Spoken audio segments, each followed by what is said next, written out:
rock. Jingle bells swing and jingle bells ring, snowing and blowing up bushels of fun. Now the jingle hop has begun. Jingle bell, jingle bell, jingle bell rock. Jingle bells chime and jingle bell time, dancing and prancing in Jingle Bell Square. The Los Angeles Lakers literally gave up on LeBron James in the middle of an NBA basketball game. The Brooklyn Nets are in trouble with NBA protocols for COVID. Trae Young is the villain in the NBA, and well, that too. Trae is golden! Trae is golden! Trae is golden! Trae is golden! The two best teams in the Western Conference. Giannis Antetokounmpo owns the Boston Celtics. And two of the best young point guards in the game, in Luka Doncic and Donovan Mitchell, made up for a fun atmosphere for NBA Christmas game days of 2021. But before we start, please subscribe if you are not subscribed, and Merry Christmas to everyone who is watching out there. And if you don't celebrate Christmas, then happy holidays. But really, if you don't subscribe, LeBron James will come to your house and he will dunk on you. But let's get today's video started. The Knicks vs. Hawks match was a great one in last year's playoffs, and many hoped this would be a great rivalry matchup. Unfortunately, the key piece of the rivalry, Trae Young, was out due to health and safety protocols, so the Atlanta Hawks were down their best player. There was a point in the third quarter where the Hawks were only down 5, but the New York Knicks went on an incredible run with tons of three-point shooting, and that led to the Atlanta Hawks' demise in this game. John Collins and DeLon Wright each put up 20 for the Atlanta Hawks, but it wasn't enough because the New York Knicks ended up winning this game 101-87. But it was Julius Randle for the Knicks who helped them get the win. Randle had 25 points, 12 rebounds, and 3 assists in a dominant performance for the Knicks.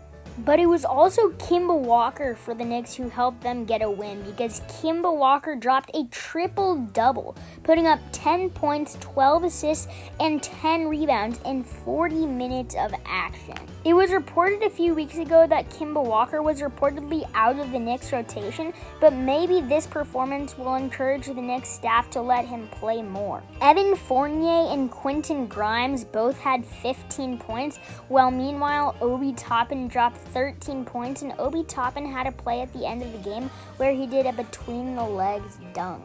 Both of these teams were supposed to be good this season, but they have kind of sucked, both of them due to COVID protocol. I mean, the Hawks are 15-7 now as the 10th seed in the East. This improves the Knicks record to 16-18 as the 12th seed in the Eastern Conference. So yeah, this game had some fun parts, but it was pretty boring when you actually think about it. I mean, it was pretty much a blowout for the entire time, although we did have that Obi Toppin dunk at the end of the game, but after that they dribbled it out, and that was basically the end of this game. Not the most exciting Christmas Day game, but it was still fun to watch, especially considering Kemba Walker dropped a triple-double. Guarded.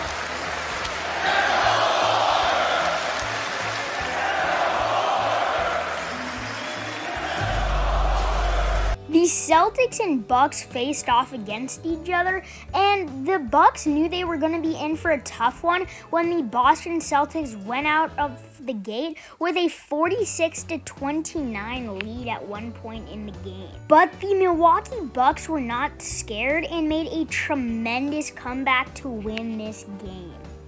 Tatum and Brown both dropped 25 points for the Boston Celtics, but how the Bucks overcame it was by putting the ball in Giannis's hands. Giannis had an incredible fashion performance, putting up 36 points, 12 rebounds, and 5 assists in just 30 minutes of action on this Christmas Day game. Some other players who had great games were Chris Middleton, who had 17 points, 7 assists, and 3 rebounds. There was also Drew Holiday with 17, 3, and 5. And for the Boston Celtics, Robert Williams had 11 points while Marcus Smart dropped 19. This game got close down the stretch, and Wesley Matthews knocked down a clutch 3 in crunch time to give the Bucks a 1-point lead, but Jaylen Brown shot it, but he could not connect, and the Bucks got the ball back and gave it to Chris Middleton, who is one of their best free throw shooters, and he knocked down both of his free throws. So now the Celtics get it back and they give it to Robert Williams, but of course Giannis blocks it because of course Giannis is the best defensive player in the NBA in my opinion. And in my opinion, this was the game-winning play. Giannis's block that solidified the win for the Milwaukee Bucks, and the Boston Celtics lost. The referees put 8 seconds back on the clock instead of 7 3/10 of a second, but it was pretty much over by that point, and the Bucks got it back, and they fouled Chris Middleton, who sunk one of his 2 free throws, and that ended the game. The Celtics inbounded and gave it to Jaylen Brown, who had a good look for a 3-pointer but couldn't connect. And that was it, one of the most wild finishes we had on this Christmas Day. And then we had the 2 best teams in the Western Conference, the Golden State Warriors and Phoenix Suns. And we knew we were in for it tonight when Stephen Curry and Chris Paul went at it for a point guard duel. The game got close down the stretch, but as always, the Golden State Warriors pulled away with their incredible offense. Before this game, the Suns were ahead of the Warriors by half a game, but because the Warriors won it, they are first place in the West now with a record of 27-6, and the Suns have a record of 26-6. And this was all due to Stephen Curry's performance, where he put up 33 points, 6 assists, and 4 rebounds in 37 minutes of action.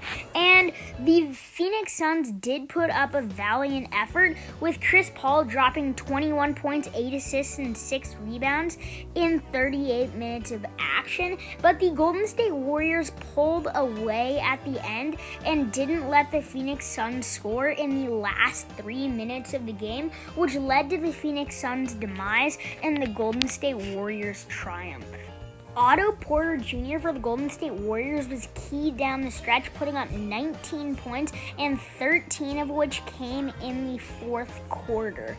There was also Gary Payton II for the Warriors, who has honestly been one of the most underrated players in the league this season, and he dropped 14 points. Jonathan Kuminga, the rookie for the Golden State Warriors, who is incredibly fun to watch, put up 12 points. And Nemanja Bjelica, who's one of the best 3-point shooters in the game, put up 10 points. The Warriors had great defense in the last 3 minutes of the game and held the Phoenix Suns scoreless in that time period, but they also had great offense, and this is what the Golden State Warriors do.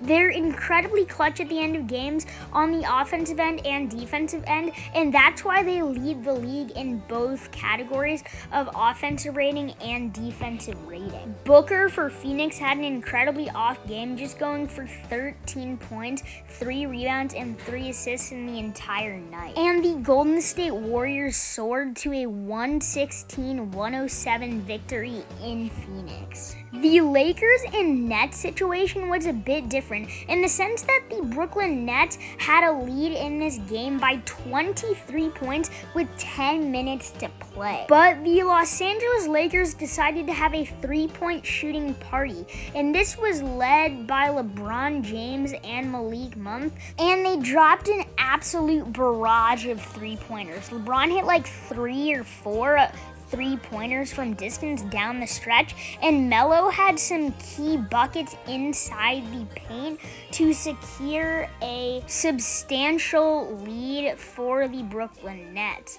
It came down to some of the final moments in the game, and the Los Angeles Lakers were only down 6 with 5.5 minutes to go, but Patty Mills responded on the other end. LeBron James led the LA Lakers in scoring with 39 points and also dropped 9 rebounds and 7 assists in 40 minutes of action. Kevin Durant couldn't make the start for the Brooklyn Nets because he was in COVID protocols, but James Harden stepped up in a big way, unleashing a triple-double in 39 minutes with 36 points, 10 assists, and 10 rebounds. I do want to mention, though, this was horrible defense by the Brooklyn Nets down the stretch. But the huge reason that the Los Angeles Lakers lost this game in crunch time was Russell Westbrook. Or should I say Russell Westbrook. Sure, Westbrook dropped a triple-double with 13 points, but he was incredibly inefficient and went 4 of 20 from the field. The Lakers got back in it though after Malik Monk dropped an incredible finish to tie it at 115 with 40 seconds remaining. But James Harden lobbed it to Nick Claxton, who got fouled and got the and one. The Nets would hold the Lakers scoreless from there, and this ended up being no contest in the final moments, and the Nets ended up winning this game 122 to 115 after Russ made the dumb decision to foul James Harden instead of stealing the ball, and that would end the game for the LA Lakers. And the Brooklyn Nets did a horrible job of executing in the fourth quarter, but this loss can be blamed on Russell Westbrook. Last but definitely not least match of the day was the Jazz versus the Mavericks. The star of the Dallas Mavericks is out with NBA protocol for COVID right now, so Jalen Brunson had to step up for the Mavs, and this ended up being a matchup between Jalen Brunson and Donovan Mitchell. Donovan Mitchell had an incredible game for the Utah Jazz, putting up 33 points. But Kristaps Porzingis and Jalen Brunson led the way for the Mavs with 27 points. The Jazz would go up by 5 or 6, but every time they did that, the Dallas Mavericks would come back to cut the lead to 2. At one point, the Jazz were up 10. But this would not stop the Dallas Mavericks. Jalen Brunson got a little action going and then hit a sidestep 3 in the corner. The Mavericks then run their handoff up top, and because Jordan Clarkson comes to Brandon Knight and not Jalen Brunson, Brunson knocks down a wide open 3. They run the same action this time, except Brunson goes to the lane and scores. So now the Jazz only have a 2-point lead. Then Mike Conley catches Jalen Brunson behind him, and that makes for an easy bucket because he would have gotten fouled either way. The Jazz keep their offense rolling, and when Bojan Bogdanovic knocks down this dagger 3, the Jazz fans think it's over for the Mavs, but they get another bucket. But then Donovan Mitchell gets a rebound and scores and gets the and one, and that will make the Jazz's lead 9. Jalen Brunson rides down the lane, gives it to Porzingis, and out comes Brandon Knight, who's wide open and splashes the 3-pointer. Dallas is forced to inbound with just a minute left, so Porzingis goes one-on-one with Gobert and knocks down a 10-foot jump shot. And the next play was one of the most controversial in the game.